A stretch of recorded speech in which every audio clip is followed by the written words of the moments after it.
নমস্কার বন্ধুরা, কেমন আছেন সবাই? তো আজকে চলে এসেছি আরেকটা নতুন ব্লগ নিয়ে।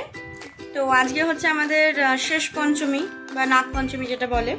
পুজো হতো অন্যবার, এবার তো আমার দাদু শ্বশুর মারা গেছে, তাই বাড়িতে পুজো হবে না। আর আজকে দিনে আমাদের কি খাওয়া দাওয়া হবে না হবে সেটা আমি তোমাদের সাথে শেয়ার করব। তো আজকে আমাদের লাঞ্চ হবে চিড়ে দিয়ে, আর রাতে হবে ভিজে ভাত, যেটা আগের দিন করে রাখে, মানে কালকে রাতে মা সব রান্না করে রেখেছে আজকের, তো সেটা রাতে হবে। আর দিনে হবে চিড়ে। কি কি থাকবে চিড়ের সাথে সেটা আমি তোমাদের সাথে শেয়ার করব। তো চলো দেখতে থাকো আজকের ব্লগটা। তো এটা হচ্ছে লাঞ্চ। লাঞ্চে দেখতেই পাচ্ছ আছে চিড়ে, আম, দুরকম মিষ্টি আর কলা। মিষ্টি একটা সন্দেশ আছে আর একটা সরপুরি, এটা হচ্ছে সরপুরি। আর আছে বোঁদে। আজকে আমাদের বোঁদে খেতেই হবে, এরকম একটা ব্যাপার। আর ঘরে বানানো বোঁদে, কেনা নয়। আর দই আর দুধ আর জল আছে। তো বোঁদেটা মা কালকে রাতে ঘরে বানিয়ে রেখেছিল। চিড়েটা আমার আর তোমার দাদা ভাই দুজনারই আছে। তো এই হচ্ছে আমাদের লাঞ্চ। বেশ ভালোই লাগে খেতে, খারাপ লাগে না, কিন্তু যতই হোক দুপুরবেলা তো একটু ভাত ভাত করে মনটা। আমাদের আবার রাতে ভিজে ভাত।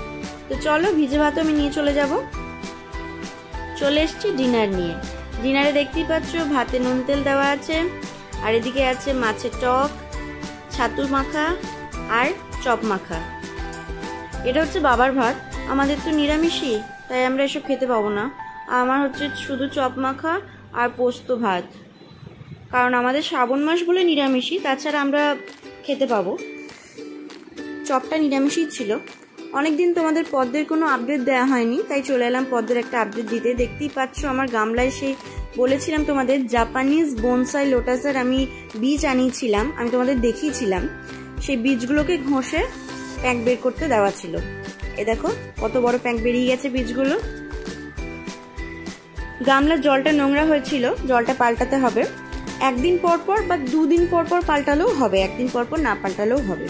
দেখতেই পাচ্ছ প্রত্যেকটা বীজই প্যাক বেরিয়ে গেছে। ছোট বীজটাও প্যাক বেরিয়েছে, কিন্তু এত বড় হয়নি, কিন্তু প্যাক বেরিয়ে গেছে। এ দেখো এই বীজটাও প্যাক বেরিয়ে গেছে। প্রত্যেকটা বীজই প্যাক বেরিয়ে গেছে। টোটাল 7টা বীজ আছে। শুধু এই বীজটা কোনো রকম কিছু বেরোয়নি বা ফাটেও নি। জানি না এই বীজটা পচা কিনা, তবু রেখে দিলাম, ফেলবো না, শেষ পর্যন্ত দেখা যাক কি হয়। এটাও দেখো ফেটে গেছে, প্যাক বেরোতে এখনো শুরু করেনি, কিন্তু ফেটে গেছে। বীজগুলো কিন্তু লেলানি কাটবে, এটাতে অসুবিধার কিছু নেই। আর এর জন্যই জলটা কিন্তু নোংরা হয়ে যাবে, তাই জল 2 দিন অন্তর পাল্টাতে হবে।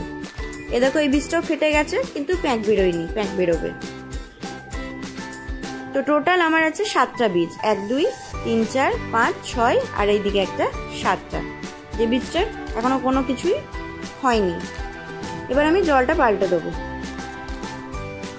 পরিষ্কার জল নিয়ে চলে এসেছি। এবার বীজগুলোকে একটা একটা করে দিয়ে দেবো গামলার মধ্যে। ভীষণ আলতোভাবে দিতে হবে, বীজগুলোকে হার্ডভাবে ইয়ে করলে হবে না। আলতোভাবে হাতে করে নিয়ে ওর মধ্যে দিয়ে দিতে হবে, আবার আলতোভাবেই হাতে করে তুলে একটা পাত্রে রেখে জাস্ট জলটা পাল্টে দিতে হবে।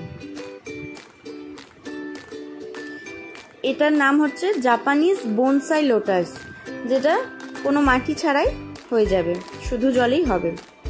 ভালো করে প্যাক বেরোলে আমরা এটা বড় গামলায় ট্রান্সফার করব, তারপর আবার তাতে মাছ ছাড়বো। ওপরে পদ্মগুলোর কি অবস্থা চলো একবার তোমাদের দেখিয়ে নিয়ে আসি। যে বীজ দুটো বড় প্যাক বেরিয়েছিল সেই বীজ দুটো নিয়ে চলে এলাম পুঁতে দেওয়ার জন্য। তোমাদের দাদাভাই বললো এটা চলো পুঁতে দিই, তাই আমরা চলে এলাম এই গামলাটায় ওটা পুঁততে।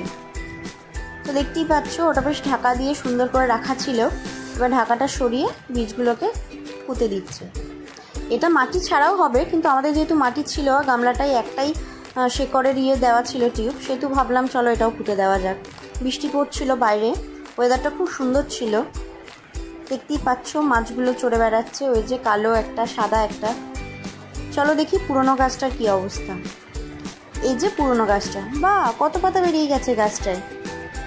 দেখতেই পাচ্ছ কত পাতা বেরিয়ে গেছে, এবং যে জলা জলা পাতাগুলো ছিল সেগুলো ভালোভাবে পরিষ্কার হয়ে গেছে, সব ভালো ফ্রেশ পাতা বেরিয়ে গেছে। তো চলো বন্ধুরা, টাটা বাবাই, দেখা হবে আবার পরের ব্লগে।